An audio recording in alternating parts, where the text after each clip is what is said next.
wabarakatuh. Waalaikumsalam warahmatullahi wabarakatuh. Ya, langsung saja.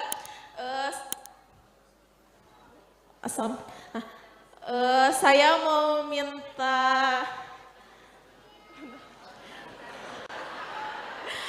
minta pendapat dari Buya atau dari sudut pandang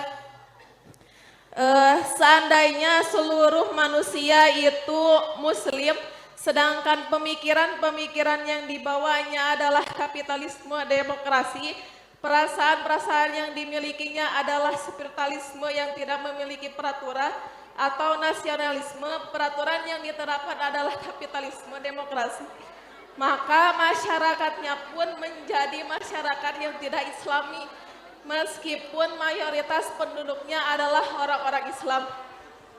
Indonesia saat ini bukan negara muslim, tetapi mayoritas peraturan yang diterapkannya bukan syariat Islam. Nah, bagaimana itu Buya, sedangkan kita sebagai muslim terikat dengan hukum syara, terancam gak sih keimanan kita? Aku kayak nggak kapah gitu Buya berislam, bahkan kita tidak bisa menolong gajah, tidak bisa menuntaskan problematika umat, padahal hal itu bisa tuntas oleh Islam Buya. Gimana itu kita pertanggungjawaban di akhirat itu gimana Buya? Terima kasih. Baik, Masya Allah. Jadi pertanyaan yang bagus. Dia ingin bagaimana keadaan umat ini bisa terselesaikan. Singkatnya seperti itu. Sementara undang-undang, peraturan dan sebagainya adalah tidak semuanya adalah yang sesuai dengan syariat dan sebagainya. Ketahuilah ibu yang bertanya atau adik yang bertanya, saya tidak tahu kelihatan di mana. Cuman tadi saya bilang pada tua-tua semua ya. Jadi begini, ya, iman itu di dalam hati Anda.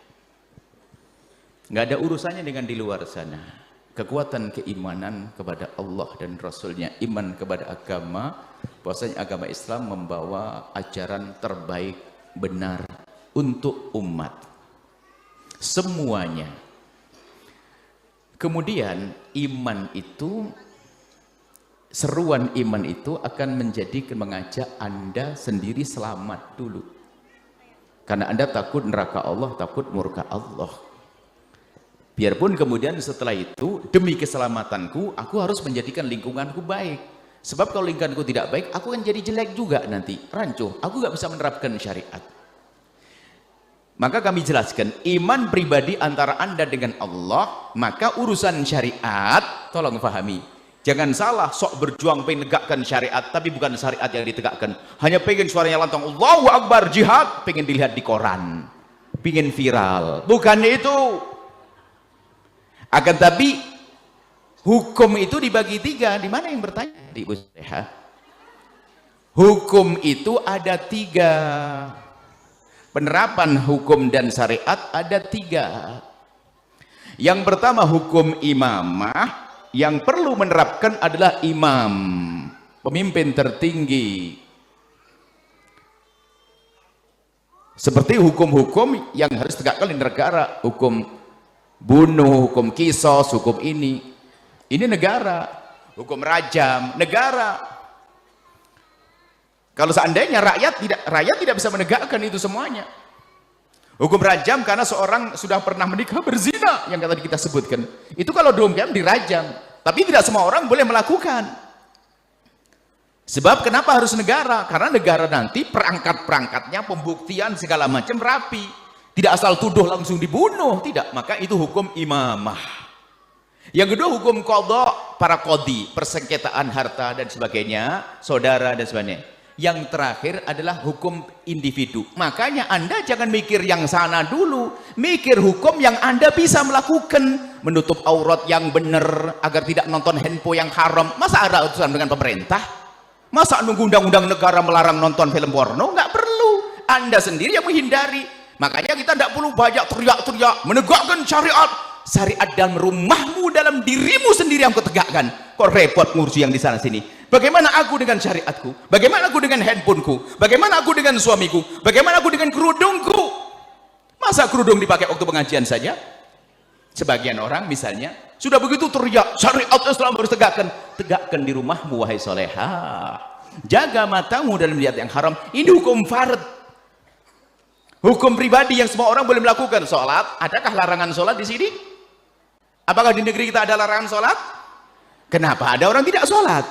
Biasa yang tidak sholat itu sok rebut menegakkan gerak perang jihad. Hei, sholat dulu. Ayo, enggak usah. Jadi beragama itu mudah, ada aturannya. Langsung teriak-teriak, totonya apa? Enggak sholat subuh. Jadi ibu yang solehah, pertanyaan yang bagus sekali. Jika Anda ingin melestarikan, menjaga negara ini, jaga syariat dalam diri Anda sendiri. Meningkat di rumah Anda. Sholat Anda bagaimana? Aurat Anda bagaimana? Amanat. Menegakkan kerudung dalam dirinya saja tidak bisa, mau teriak tentang kemajuan syariat Islam. Syariat yang mana yang akan diperjuangkan? Mau pakai baju menutup aurat nggak ada yang larang. Nggak ada negara menembak. Kau pakai kerudung nggak tembak? Ada? Tidak. Loh, ini dulu. Makanya ada 3 tahapan ini agar kita ngerti skala prioritas mana yang didahulukan. Lalu beralasan, tapi kalau negara tidak menegakkan, kita rusak. Ya sambil kita negakkan di negara. Tapi yang kita bisa negakkan dalam negaraku sendiri, yang presidennya adalah aku, menterinya aku, rakyatnya aku. Tegakkan kullukum ra'in. Semuanya punya tanggung jawab. Makanya kita jangan berhayal. Wah, ini negara, undang-undangnya tidak islami. Ente modelnya juga nggak islami. Sok banget ini orang banyak ngomong. Makanya kita perlu menegakkan syariat dalam diri pribadi kita dulu. Katanya menegakkan syariat keadilan, ngerebut waris saudaranya, jubahnya gede, imamahnya gede, rebutan waris kantin pondok. Misalnya ini anaknya ustadz misalnya, sudah itu menegakkan syariat, Allahu Akbar, harus keadilan. Ente nggak adil sama adik ente. Kita sering berhayal, beragama hanya action saja. Beragama bukan ketulusan dengan Allah.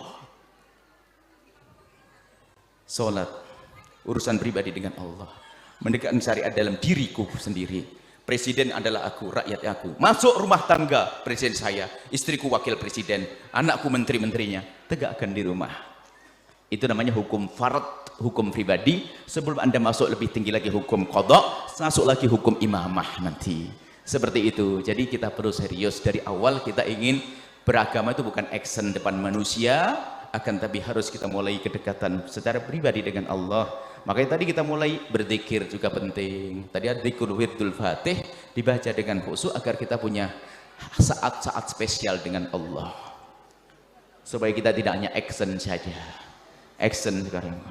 Mungkin karena labelnya sudah menjadi label jihad, label dakwah. Kalau ada apa-apa itu ketinggalan sudah nggak enak.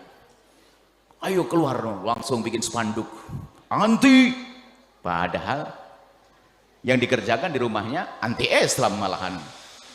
Itu saja. Ayo kita jujur ya. Kalau kita semua orang memulai dari cara yang diajarkan Nabi, ku anfusakum, diri sendiri, di rumahmu sendiri, keluargamu sendiri, baru nanti melangkah kepada yang lebih luas lagi. Niscaya akan kita temukan keindahan dalam hidup di dunia sebelum di akhirat nanti. Wallahu a'lam bishawab.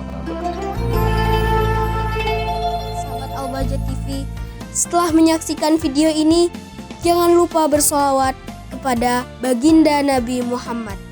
Shollu ala Nabi Muhammad. Allahumma sholli alaihi wa ala alihi wa sahbihi.